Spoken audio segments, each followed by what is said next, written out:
Pernah nggak sih kalian lagi jalan-jalan di bakau, terus ngelihat dua pohon yang mirip? Cuma yang satu memiliki akar yang panjang muncul dari air, sementara yang lain memiliki akar yang muncul dari tanah ke atas-atas gitu.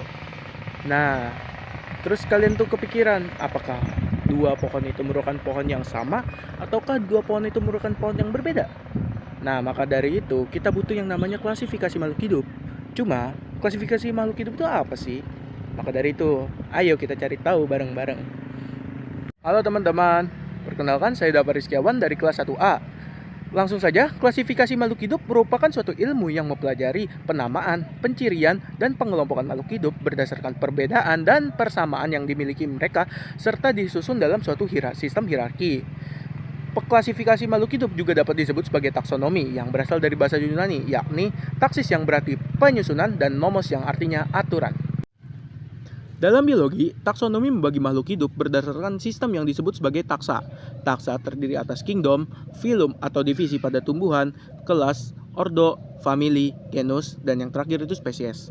Dalam sistem taksa ini juga dapat dibagi menjadi beberapa sistem, seperti sistem 2 kingdom yang membagi hewan dan tumbuhan saja, sistem 3 kingdom, sistem 4 kingdom, sistem 5 kingdom, dan sistem 6 kingdom. Kingdom sendiri merupakan tingkatan takson tertinggi yang dimana organisme dikelompokkan dengan ciri-ciri umum yang dimilikinya. Nah, di sini kita akan menggunakan sistem 5 kingdom, yakni Monera, terus Protista, Fungi, Plantae, dan Animalia. Karena ini yang biasa digunakan di media pembelajaran. Phylum merupakan tingkat takson kedua yang berada di bawah kingdom, di mana organisme memiliki ciri-ciri umum yang lebih spesifik daripada kingdom. Pada tanaman, tidak ada yang namanya filum, namun digantikan namanya dengan yang namanya divisi. Pengertiannya tetap sama. Contoh dari filum itu sendiri, contohnya seperti ini. Filum Chordata, di mana hewan-hewan yang ada dalam filum tersebut memiliki notochord. Dan filum Cnidaria, yang dimana hewan-hewan dalam filum tersebut memiliki sengat yang disebut cnidosis. Kelas merupakan tingkat takson yang berada di bawah filum, yang membedakan tiap-tiap organisme yang berada dalam satu film tersebut. Contohnya seperti kelas Agnatha yang berisikan lamprey dan hagfish. Kemudian kelas Mamalia yang berisikan manusia dan kucing. Juga kelas amfibi yang berisikan katak dan salamander. Ordo merupakan tingkat takson yang berisikan beberapa family seperti Ordo Primata yang berisikan manusia, orangutan, dan gorila. Terus Ordo Carnivora yang berisikan kucing, serigala, dan semacamnya. Dan yang terakhir ada Ordo Siluriformes yang berisikan ikan-ikan dengan kumis seperti lele, patin, dan semacamnya. Di bawah ordo ada famili yang dimana mengelompokkan organisme berdasarkan ciri-ciri fisik, struktur tubuh, serta perilaku mereka. Contohnya seperti famili Hominidae yang berisi manusia, gorila, dan semacamnya. Terus ada juga famili Clariidae yang berisikan lele Jawa dan lele lembat.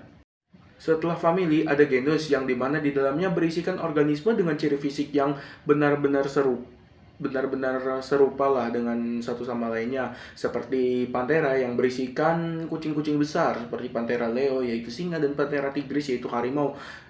Terus ada juga Terus ada juga genus Clarias yang berisikan hewan ikan-ikan berkumis yang mampu hidup mampu bertahan hidup di darat dalam waktu yang cukup lama, seperti Clarias batrachus yaitu lele Jawa dan Clarias neohofi yaitu lele lembat.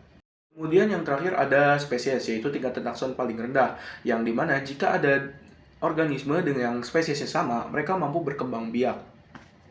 Contohnya ya seperti saya ini, Homo sapiens, manusia.